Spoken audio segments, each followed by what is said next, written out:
Hi friends, எல்லாருக்கும் வணக்கங்க. நம்ம எல்லாருமே நிறைய கதைகளை கேட்டிருப்போம், படிச்சிருப்போம். அந்த வகையில் என் மனதை தொட்ட ஒரு கதையை தான் இந்த பதிவில் உங்கள் கூட நான் ஷேர் பண்ண போகிறேன். ஊட்டிய கிரில்லுக்கு அப்பால் ஒரு பெரியவர், கசங்கிய சாதாரண வேட்டி சட்டை, முகத்தில் கருப்பும் வெள்ளையுமாக மண்டிய ரோமக்காடு, நீண்ட பயணத்தால் களைத்த முகம் என கையில் நகைக்கடை விளம்பரத்துடன் இருந்த ரெக்ஸின் பையுடன் நின்றிருந்தார். அவர் கையில் இருந்த சீட்டை பார்த்தார் ஆனந்த். நம்பர் 8 யோகானந்தம் நகர்தானே இது என்று அவர் கேட்க, ஆமாம், இதுதான், நான் தான் ஆனந்த், உங்களுக்கு யார் வேண்டும் அப்படின்னு ஆனந்த் கேட்க, அந்த பெரியவரோ வறண்ட உதடுகளை நாவால் ஈரப்படுத்தி கொண்டார். நான் உங்க அப்பாவோட நண்பன், காரைக்காலில் இருந்து வரேன், உங்கப்பா லெட்டர் கொடுத்து அனுப்பியிருக்கார் என்று சொன்னார். பெரியவர் ரெக்ஸின் பை ஜிப்பை திறந்து ஒரு கடிதத்தை எடுத்து நீட்டினார். வாங்கி பார்த்த ஆனந்த் அப்பாவா என்று வினவியபடி கடிதத்தை படித்தான். அதில், அன்புள்ள ஆனந்துக்கு அப்பா எழுதுவது ஆசீர்வாதம். கடிதம் கொண்டு வரும் ராமசாமி என் நண்பன், ரொம்ப கஷ்ட ஜீவனம். இவரது ஒரே பிள்ளை சமீபத்தில் விபத்தில் இறந்துவிட்டான். விபத்துக்கான இழப்பீடு கிடைத்தால் ராமசாமியும் அவர் மனைவியும் வாழ ஓரளவாவது உதவியாக இருக்கும். விபத்து சம்பந்தமான போலீஸ் விசாரணை, விபத்து ஏற்படுத்திய டிராவல்ஸ் வேன் உரிமையாளர் தர ஒப்புக்கொண்ட இழப்பீடு போன்ற சகல விவரங்களையும் சேகரித்து அவரிடம் கொடுத்து அனுப்பி இருக்கிறேன். சென்னையில் தலைமை அலுவலகத்தில் தருவார்களாம். சென்னை அவருக்கு புதிது. நீ கொஞ்சம் அவருக்கு உதவி செய்தால் நல்லது. செய்வாய் என்று நம்புகிறேன். மற்றபடி உடம்பை பார்த்துக்கொள். பொங்கலுக்கு கண்டிப்பாக ஊருக்கு வரவேண்டும். உன் அப்பா பரமசிவன் என்று எழுதப்பட்டிருந்தது. அவன் முகத்தையே பார்த்து கொண்டு நின்றிருந்தார் ராமசாமி. ஒரு வினாடி யோசித்தவன் சட்டென சாவி எடுத்து வந்து கேட்டை திறந்தான்.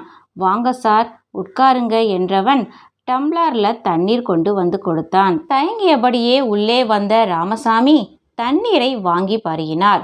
சாப்பிட்டீங்களா என்று ஆனந்த் கேட்க, இல்லை, வழியிலே 2 வாழைப்பழம் சாப்பிட்டேன். பஸ் லேட்டு தான். காலையில் காரைக்காலில் இருந்து கிளம்பினா சாயங்காலம் மெட்ராஸ் போயிடலாம்னு உங்கள் அப்பா சொன்னார்.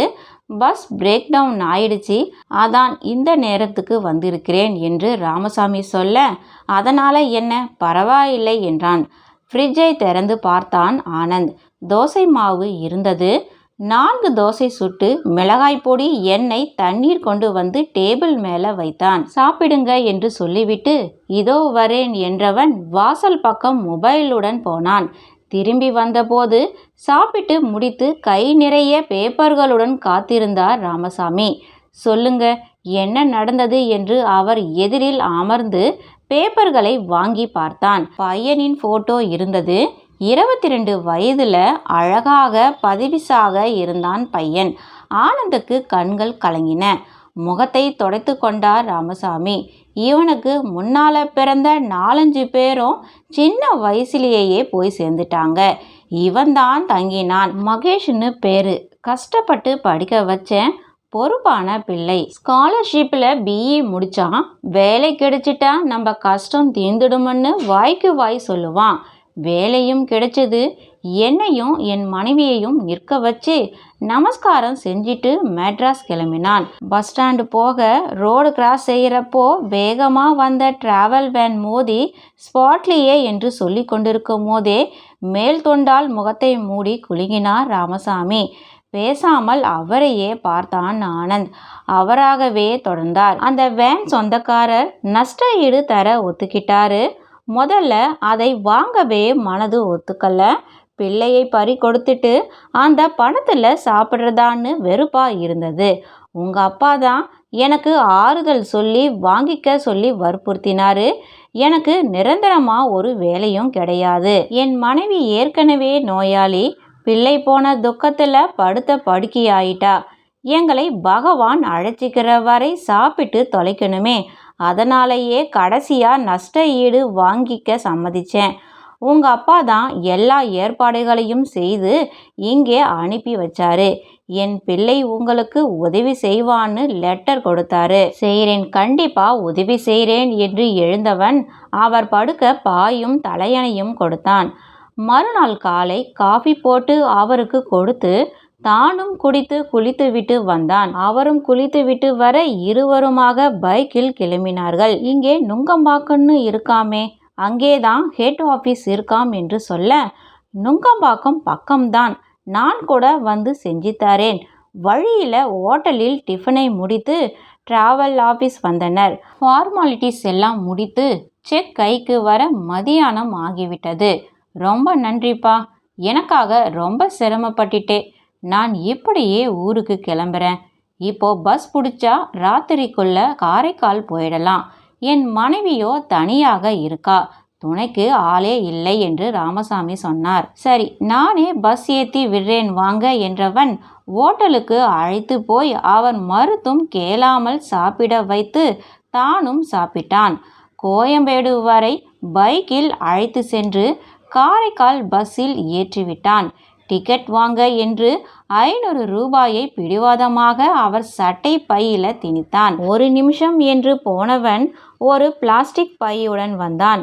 ஊர் போய் சேர எத்தனை நேரம் ஆகுமோ, வழியிலே சாப்பிடுங்க என்று டிஃபன் பொட்டலம் தண்ணீர் பாட்டில் அடங்கிய பையை அவரிடம் கொடுத்தான். ராமசாமியோ நெகிழ்ந்து போனார். என்னால் உனக்கு ரொம்ப சிரமமாப்பா, லீவு வேற போட்டுட்ட, எனக்காக அலைஞ்சிருக்கே.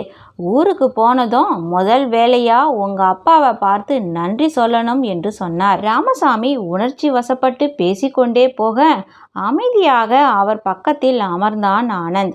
ஒரு விஷயம் சார், நீங்கள் தேடி வந்த ஆனந்த் நான் இல்லை. ராமசாமி திடுக்கிட்டார். என்னப்பா சொல்கிறே என்றார். ஆமாம், நீங்கள் அட்ரஸ் தப்பாக வந்துட்டீங்க. நான் இருக்கிறது யோகானந்தம் நகர் எக்ஸ்டென்ஷன்.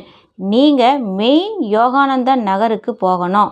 அது கிட்டத்தட்ட 2 கிலோமீட்டர் தொலைவில் இருக்குது. ராமசாமிக்கு குப்பென வியர்த்தது. அடடா, தப்பு செஞ்சிட்டேனே, ரொம்ப ரொம்ப சாரிப்பா. நான் வந்த உடனே சொல்லியிருக்கலாமே, அனாவசியமாக எதுக்கு எனக்காக மெனக்கெட்டு என்று சொல்ல அவரை தடுத்தான் ஆனந்த். நீங்கள் வந்தது ராத்திரி 10:30 மணிக்கு. மெட்ராஸில் இருக்கிறவங்களுக்கே இங்கே அட்ரஸ் தேடி கண்டுபிடிக்கிறது கஷ்டம். நீங்கள் மெட்ராஸுக்கு புதுசு வேற. அதிலையும் நீங்கள் வந்த காரியத்தை பற்றி தெரிஞ்சுக்கிட்டேன்.